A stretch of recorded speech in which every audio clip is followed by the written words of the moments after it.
Shalom to the elect of Israel, to the whole flock of Israel, you Hebrew Israelites, you so-called Negroes, Latinos, Native Americans, West Indians, and Haitians. Got to give all praises, honor, and glory to Yahweh, Bahashem, Yahweh Shah, the Most High, the Heavenly Father. His Hebrew name is Yahweh, not Yahweh, not Jehovah, not God, not Elohim, not Most High, not Lord, not Yah, not Jah, not Ahaya, not Allah, not Abba, not Yahuwah, not Hashem, not Yahweh, Haveh, Vaveh. It's Yahweh. And his only begotten son name in the Hebrew is Yahweh Shah. Not Yahshua, not Yeshua, not Jesus Christos, not Jesus Christ, not Serapis Christos, not Yeshaya, not Yehoshua, not Yahusha, not Jesus Christos. It's Yahweh Shah. So we got to give all praises, honor, and glory to Yahweh, Bahashem, Yahweh Shah, Bahashem, Rekah, Quadash. Double honors to the apostles, elder bishops, and elders of great millstone who rule well, who teach well, who are the apostles and elders of all of Israel, whether accepted or not. And a sincere salutation to all the Akim believing this truth and pushing this truth to the four winds of the earth, the entire world, shedding light to the over the elect. Shalom to the Akwa who are listening learning, Yifu Sister who are listening learning. I'm Isaiah from GMS Atlanta Camp, Prophet of Doom, coming into another lesson of truth, facts, faith, and edification. Another day of edification. Lord willing to be edified. And this is another spiritual rant. And this is copyright disclaimer under Section 107 of the Copyright Act 1976. Allowance is made for fair use for purposes such as criticism, comment, news reporting, teaching and scholarship, and research. Teaching, scholarship, and research. Fair use is a use permitted by copyright statute that might otherwise be infringing non-profit, educational, or personal use tips to balance in favor of fair use. This is for educational purposes only. This is not mental illness is real, because I thought we had them. I thought we had them turned around. It is real, and you just don't wish it away. You don't just rehab it away. He played for a year. We knew he was bipolar. We thought, okay, he was on the path. This stuff's working. He's in Florida, right? He's doing all the stuff he's supposed to do that are supposed to help him rehab. And then he just took off. Okay, it's not unusual for somebody to have a relapse or whatever. It's a hard process. We set him up again, put him in rebound in Florida, takes his stuff, throws it over the fence, done. His mom would be like, one more time. I'm like, I can't. No, I can't. It's tough, man. You really the Lord say less, but I swear to God. I'm just losing my thoughts, man. So that's why I thank y'all for pulling up, man. Sometimes I forget. I even play basketball.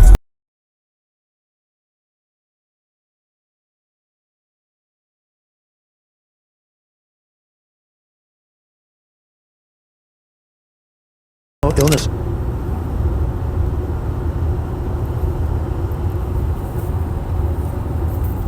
And then secondly, this here.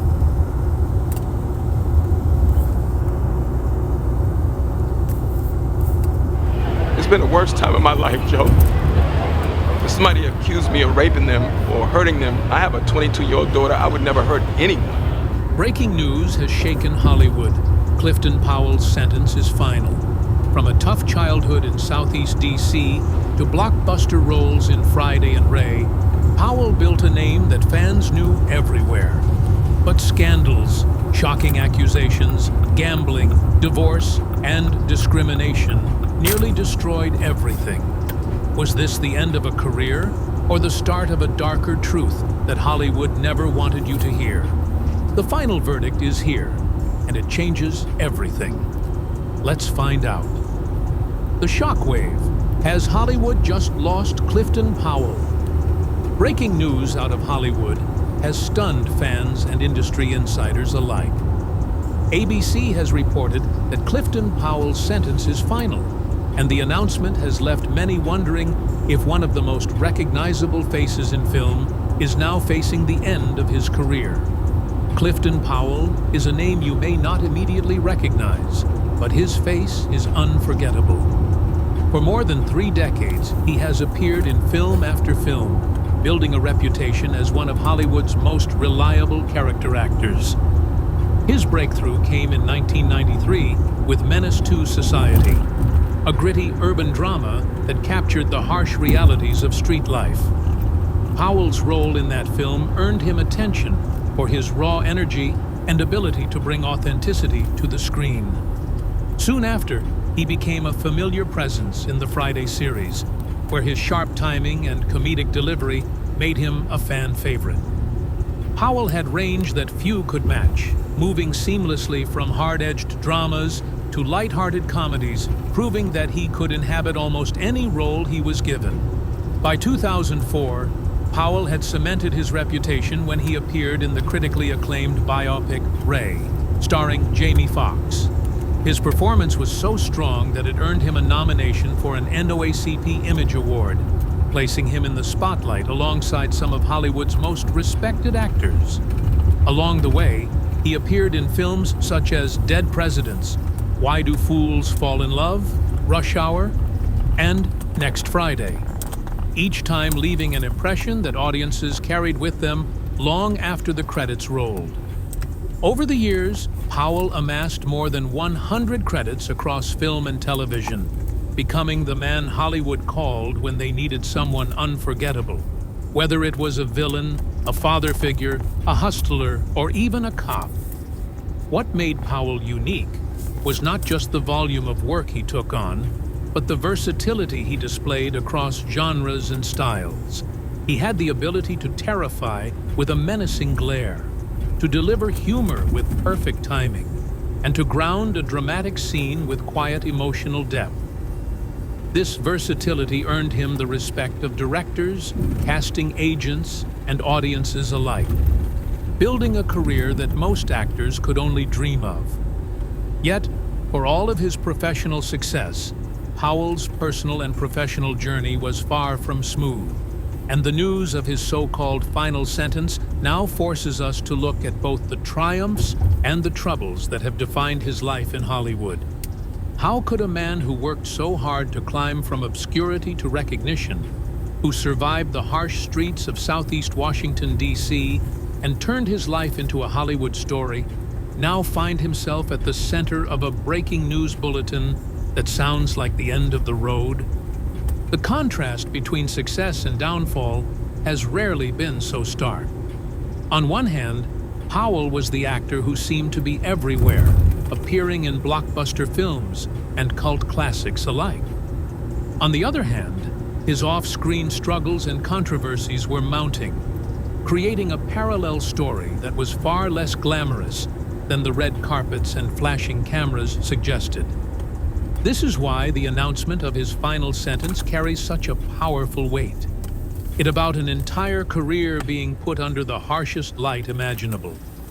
Hollywood has seen many scandals before, but this case raises the question: when the industry and the public make up their minds, can a man ever truly recover? The case that nearly ended everything. Newly resurfaced details confirm that Clifton Powell's long-running legal battle, which first began more than a decade ago, has now been finally settled, with no criminal charges upheld. For years, the story was whispered about, but only now is the full picture clear. A man once known for his commanding presence in over 100 movies found himself brought to his knees. But the most disturbing part of this saga is how much damage had already been done long before the courts made their decision. How does an allegation with no proven foundation nearly destroy the career of a man who fought so hard to build his life? And more importantly, what does this say about the power of public opinion in the world of entertainment? The ordeal began in the late summer of 2011, when a woman using the pseudonym Keontae Myers came forward with shocking accusations against Powell. According to her claims, an encounter in a hotel room in New Orleans crossed a line, beginning as consensual and then becoming, in her words, too aggressive to continue. She alleged that when she asked him to stop, he ignored her request and carried on regardless.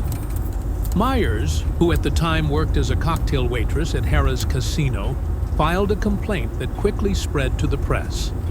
Outlets such as TMZ picked it up, reporting on the incident in blunt headlines that left little room for nuance or interpretation. For Powell, the The sudden shift was devastating.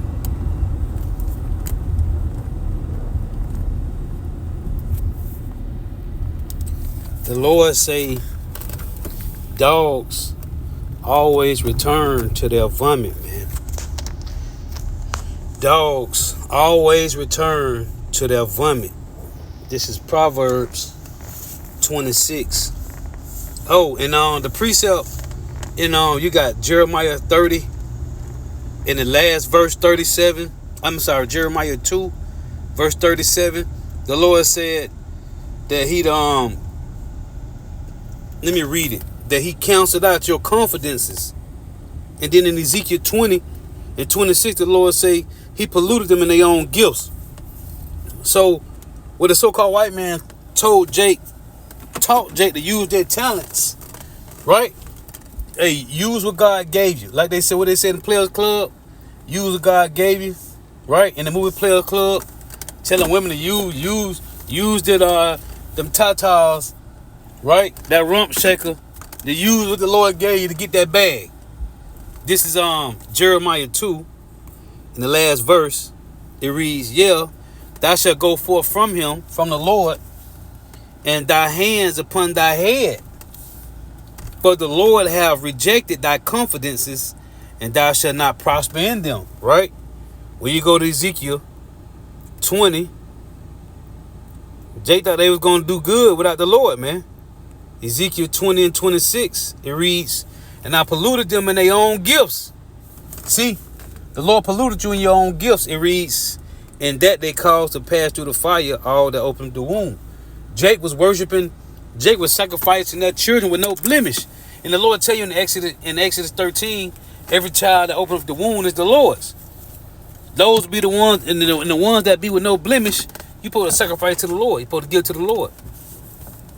But it say, and I polluted them in their own gifts, and that they caused to pass through the fire all that opened up the womb, that I may make them desolate to the end, that they may know that I am Yahweh. But the Lord polluted them in their own gifts. This is Proverbs, because it's all go back to the Lord, man. Proverbs 26 and 10. The great God that formed all things, both rewardeth the fool and rewardeth transgressors. As a dog returneth to his vomit, the actor so a who fool had made returneth audiences to his laugh folly. in Friday and moved them in.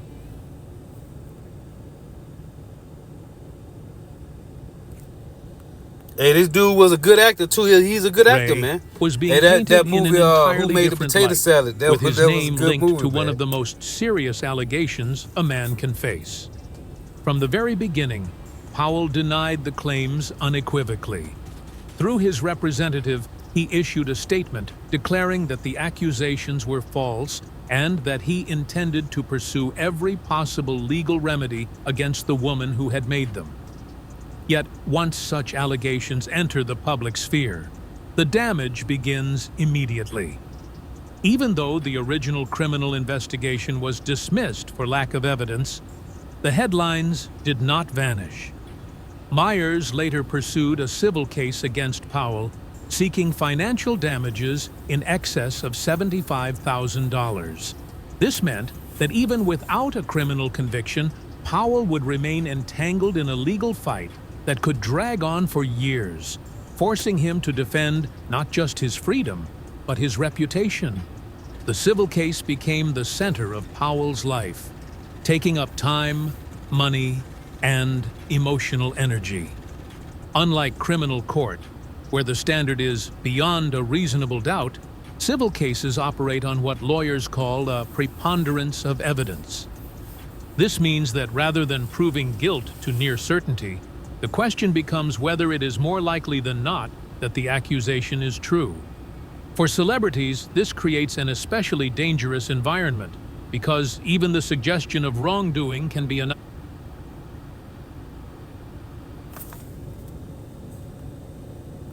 The movie Dead Presidents, right? He's sleeping with the man real while he went to the army. Hey, the Lord at the beginning, the first video with the basketball player, man. He said sometimes he forget he played basketball, man. The Lord been having him living. He been living in poverty for so long. He forgot he was in the NBA, man. The Lord making, and these are examples of the Lord gonna make all your celebrities out there, all them Jake, all the Israelite celebrities that think you made it. The Lord gonna make all you people regardless of what the courts eventually to your decide. own vomit. Powell understood this clearly, telling interviewers later that the worst part was not the legal process itself, but the erosion of trust, the loss of work, and the realization that many people had already made up their minds. Hollywood is not known for its patience or loyalty when scandal erupts. The entertainment industry, hollow weird. You made it to hollow weird. And you got to go to the director's couch. You got to be a part of the director's couch, man. worth billions, relies heavily on you reputation got to give up that and box, public man. image, and studios are quick to distance themselves from any actor whose name becomes controversial. For Powell, the impact was immediate. Roles he had already secured began to vanish.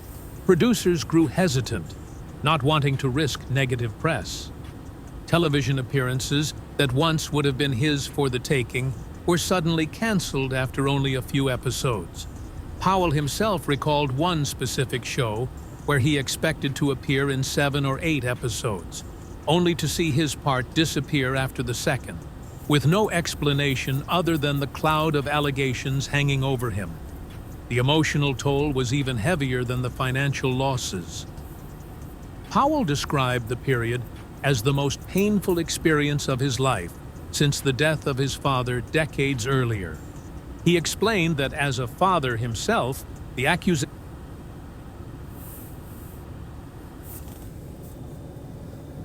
What the song is on the Jeffersons? Finally made it to the big league, getting my turn at best. You made it to the big leagues, huh? The dog shall return to his vomit.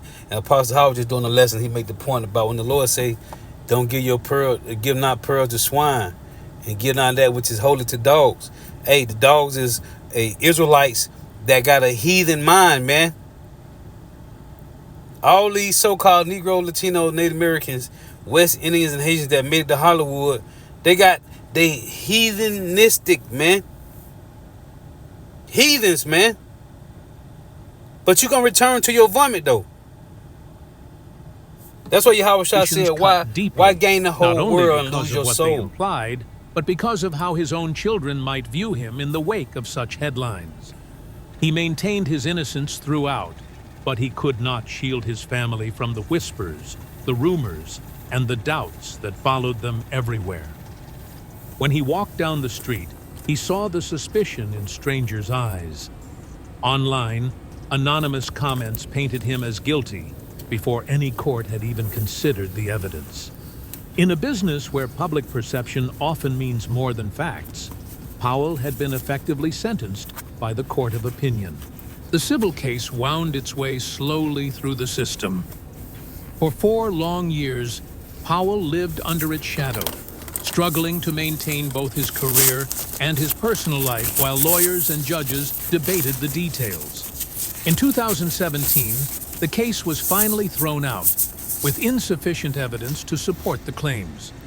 By 2018, his own counterclaims for defamation and emotional distress were also dismissed, leaving the entire matter closed.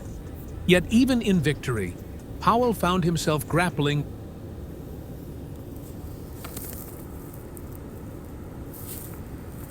Real quick, this is Ecclesiastes 7 and 11. It reads, "Wisdom is good with an inheritance." Wisdom is good with an inheritance. What the so-called white man gave you so-called celebrities is not an inheritance, man. And you for sure don't got no wisdom. That's not an inheritance because you got a couple million. Because you think you made it to the big leagues. Wisdom is good with an inheritance. Inheritance is land, man. Inheritance is land. You celebrities don't got no land, man. You don't own nothing. And by it, there is profit to them that see the sun. The sun represents the truth, that see the light. this truth. Isaiah 9 and 2 will tell you that they that walk in darkness have seen a great light. Upon them had the light shine. For wisdom is a defense, and money is a defense. But the excellency of knowledge is, because when the money gone, if you don't got the wisdom, knowledge, and understanding of Yahweh by Shema Shah, you through. Isaiah 33 and 6, right? For wisdom is a defense, and money is a defense.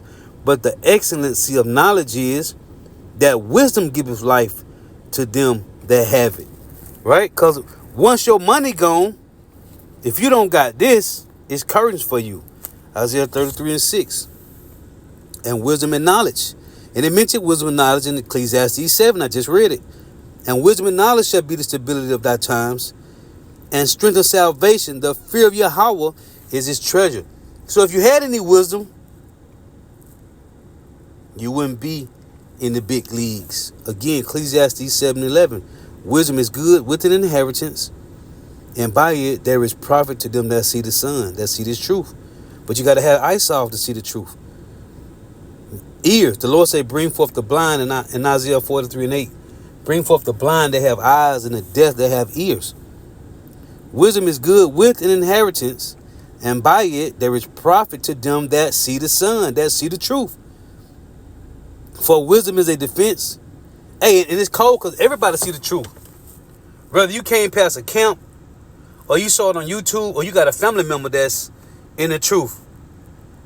You seen it, and you heard it. For wisdom is a defense. And here it is in verse 12. Here is Solomon giving you the two, wisdom and money.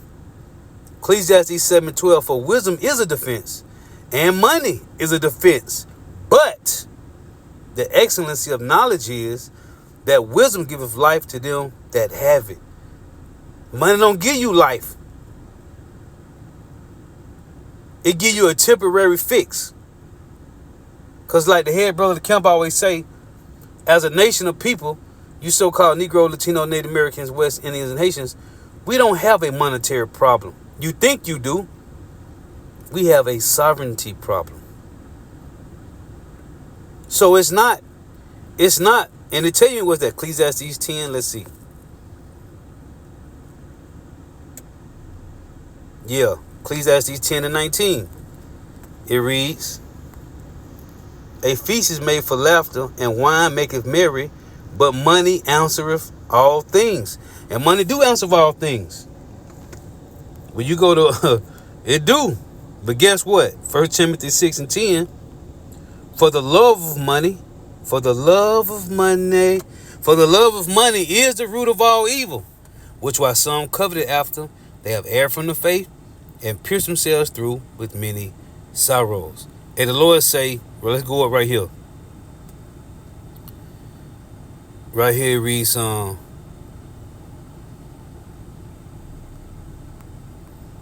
Corinthians 6. I'm sorry, 1 Timothy 6 and 6. But godliness with contentment is great gain. For we brought nothing into this world, and it is certain that we can carry nothing out. And having food and raiment, let us therewith be content. But they that will be rich fall into temptation and a snare, and into many foolish and hurtful lusts, which drown men in destruction and perdition. And we see what happened to the basketball player, what's his name, Dante West. Dude, man. The love of money, man. Let's go back to this again. Ecclesiastes 7. It's the wisdom of the Lord that delivered to a kingdom. Oh, let me get this as a matter of fact. Ecclesiastes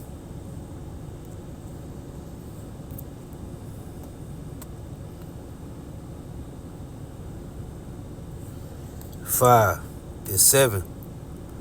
Make no tarrying to turn to the Lord, and put not off from day to day. For suddenly shall the wrath of the Lord come forth, and in thy security thou shalt be destroyed and perish in the day of vengeance. Hey, and we watching, and even though they ain't dead, you might as well be dead, man. It's over. It's curtains. Strange but the Lord is making them While return the courts had cleared him, to their vomit, man. Hollywood Let's finish this. had not. This is the heart of Powell's tragedy.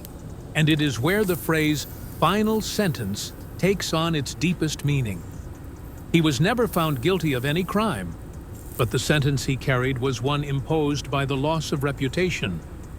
In an industry where perception can be more powerful than truth, accusations themselves became the punishment.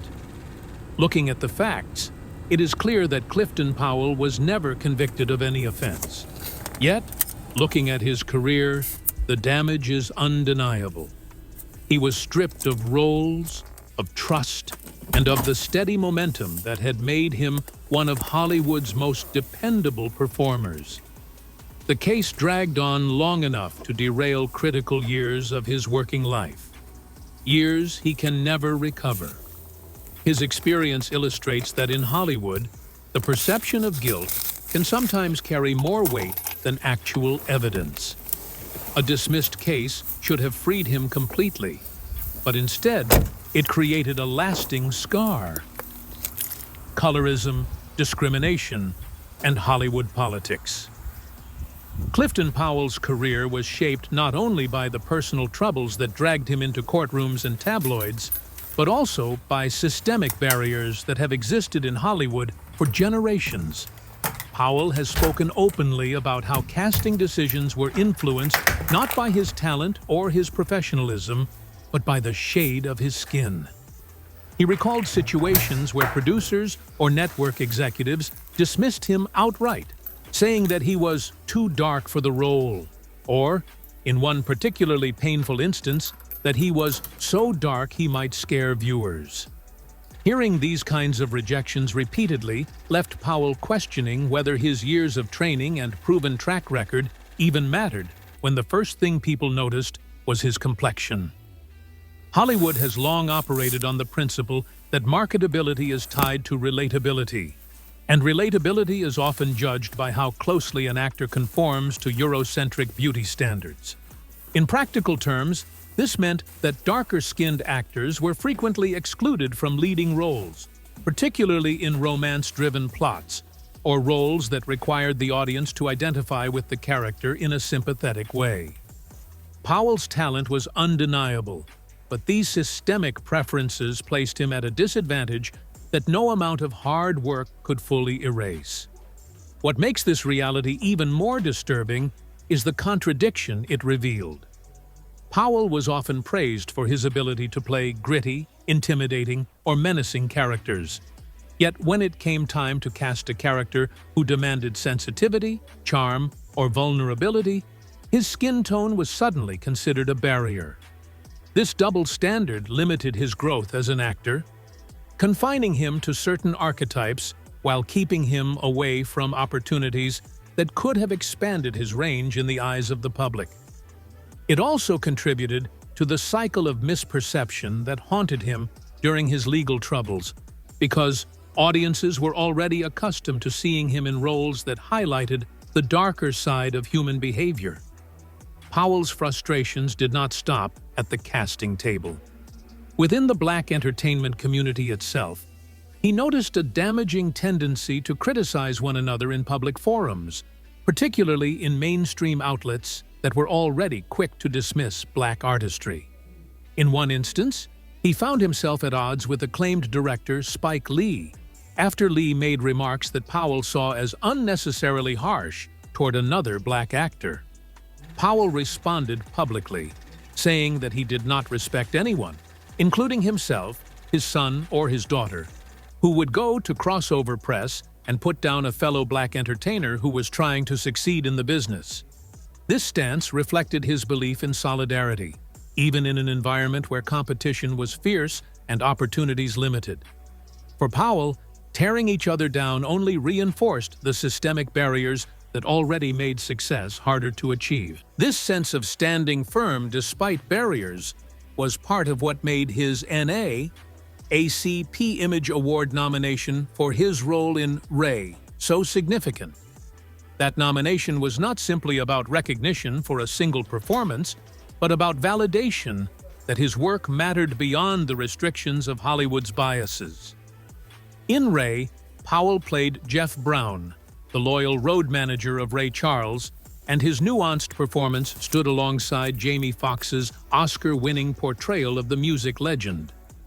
The recognition proved that his contributions could not be ignored, even in an environment that often overlooked actors like him.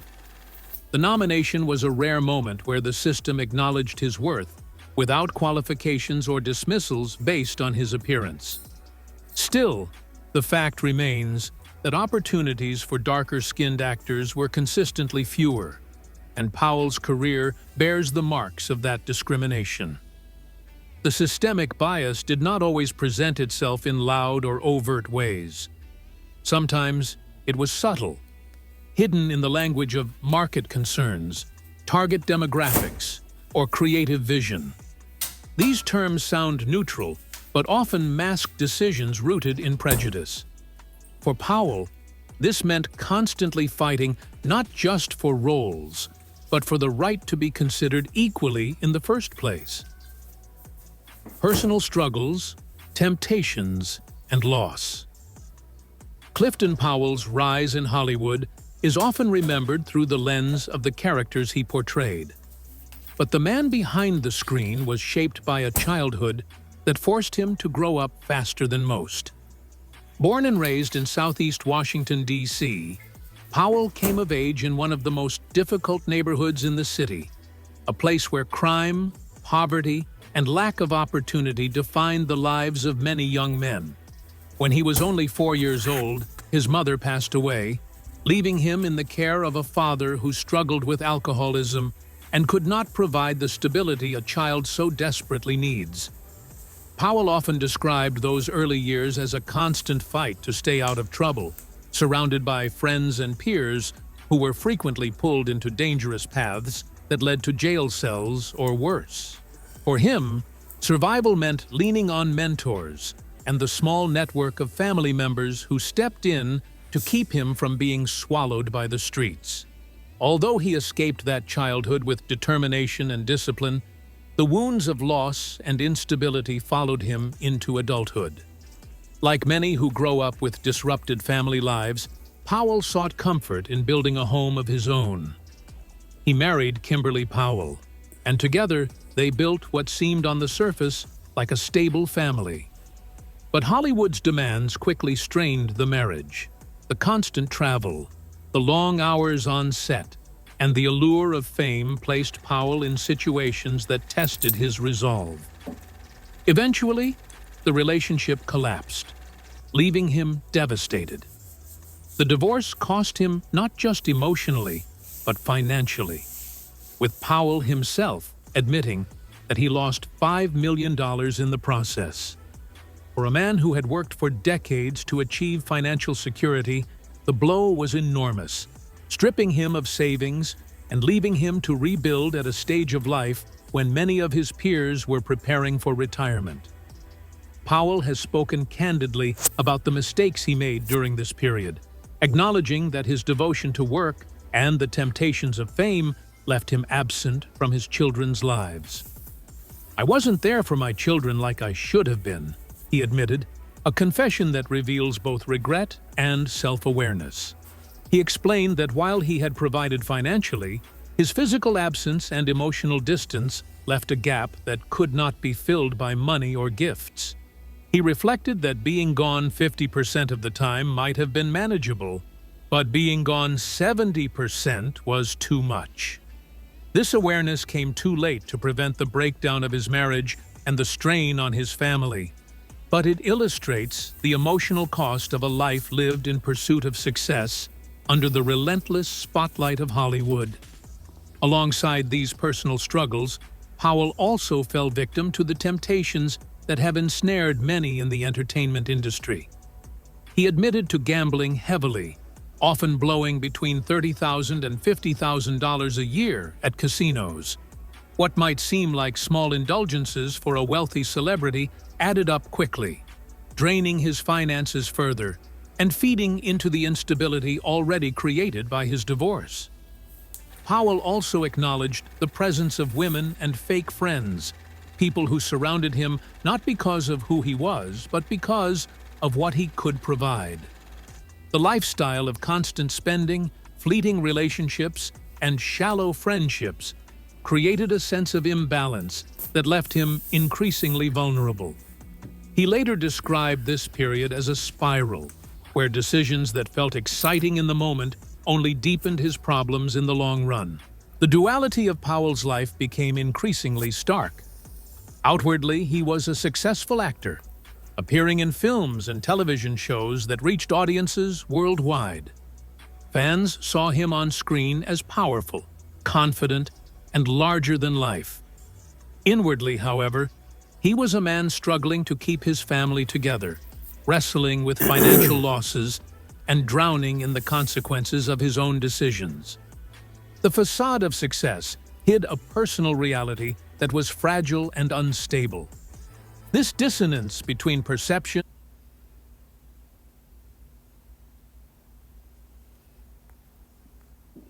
Hey, and just like the UGK song,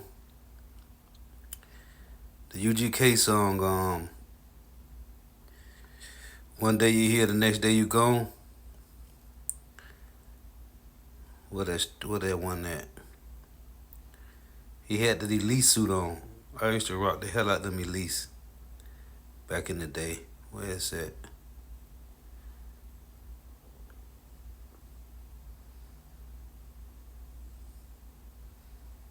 You sit on the couch with that Elise fit on. I'm looking for that one scene. Bear with me here.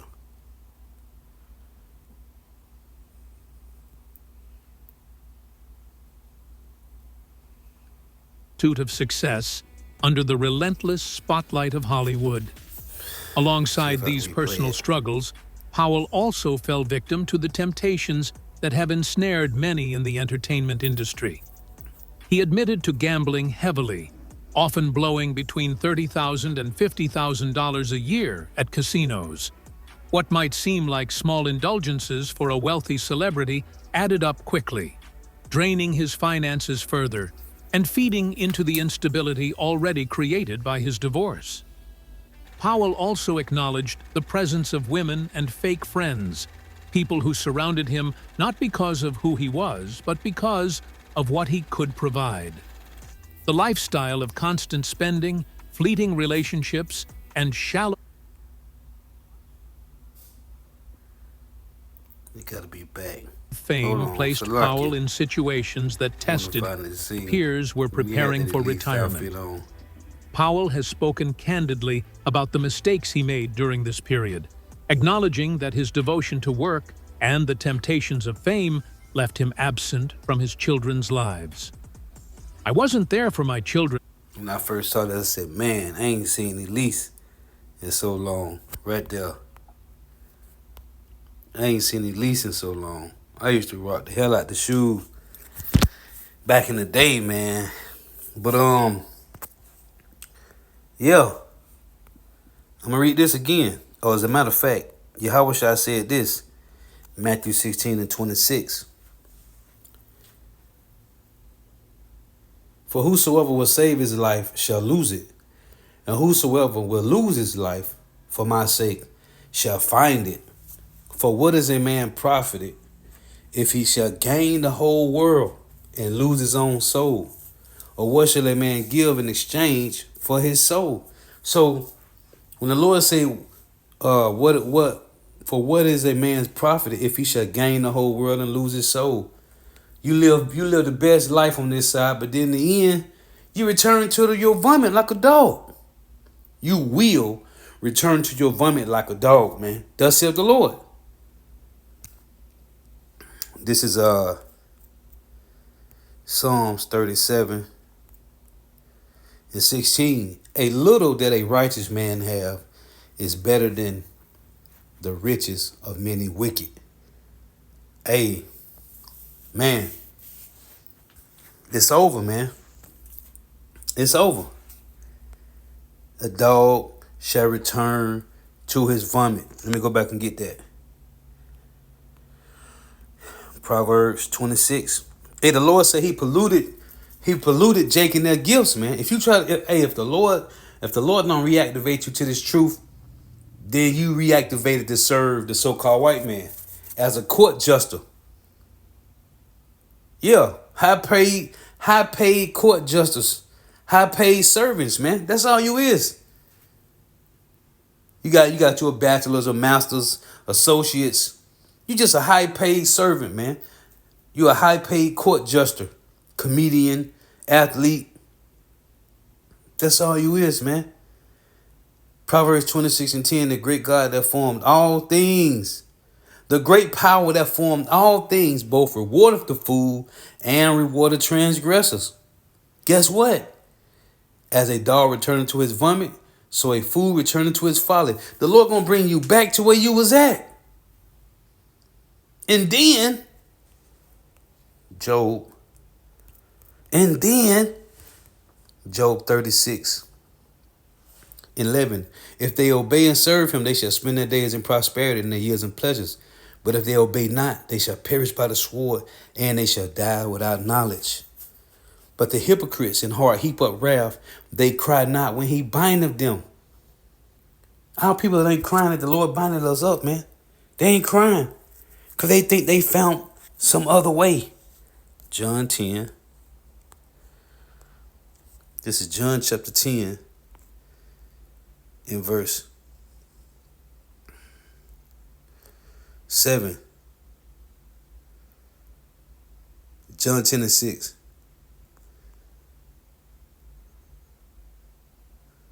Hold on.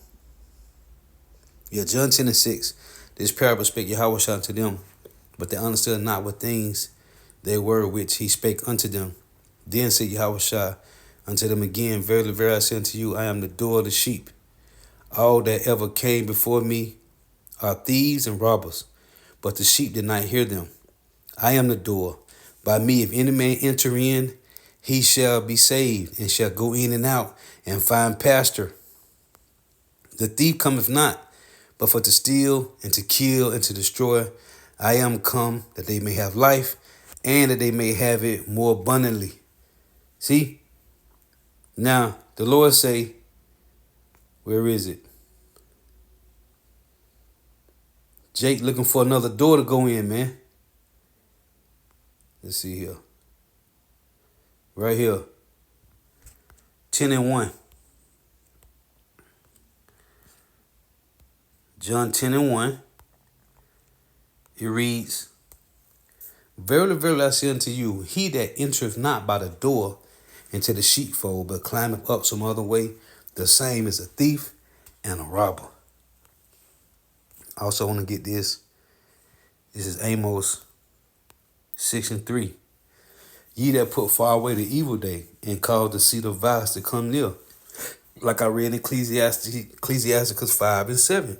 Make no tarrying to turn to the Lord, and put not off the day of the Lord, man.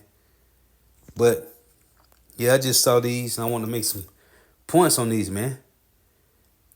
A dog's return to their vomit, man. Thus saith the Lord. There is no other way. There is no other way, man. You're going to make it. Anyway, Lord was edifying. I'm going to give all praises, honor, and glory to Yahweh, Bahashem Yahushua, Bahashem Rekah Kodash.